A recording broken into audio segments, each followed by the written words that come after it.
Hello everyone, চলে এসেছি আরেকটা নতুন ভিডিও নিয়ে। তো ভিডিও শুরুতে তোমরা নিশ্চয়ই দেখে বুঝতেই পারছো যে এখানে ভাপা পিঠে বানানো হচ্ছে। তো শীতকাল মানেই তো পিঠে পুলি, আর আমার অনেক দিন ধরেই ভাপা পিঠে খেতে ইচ্ছে করছিল। প্রেগনেন্সি চলাকালীন যেটা হয়, প্রতিটা মেয়েদেরই এক এক সময় এক একটা জিনিস খেতে ইচ্ছে করে। তো আমারও তেমনই এই ভাপা পিঠে খেতে ইচ্ছে করছিল। তো ভাপা পিঠে বাড়িতে বানানোটা অত সহজ নয়, আর আমি পারিও না, যার কারণে বাড়িতে বানিয়ে খেতেও পারছিলাম না। তো শিলিগুড়িতে গিয়েছিলাম চেক আপের জন্য। তখন দেখি রাস্তার পাশে একটা কাকু আর কাকিমা বিক্রি করছে ভাপা পিঠে আর হচ্ছে পাটিসাপটা পিঠে।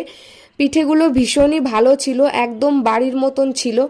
আর ভেতরে গুড় নারকেল সমস্ত কিছু দেওয়া ছিল, যার কারণে পিঠেগুলো আরও বেশি ভালো লাগছিল। আর আমার তো বরাবরই ভাপা পিঠে খেতে ভালো লাগে, ভালোবাসি। তো তোমরা কারা কারা ভালোবাসো অবশ্যই কমেন্ট করে জানিও। আর ভিডিওটা ভালো লাগলে অবশ্যই একটা লাইক কমেন্ট আর শেয়ার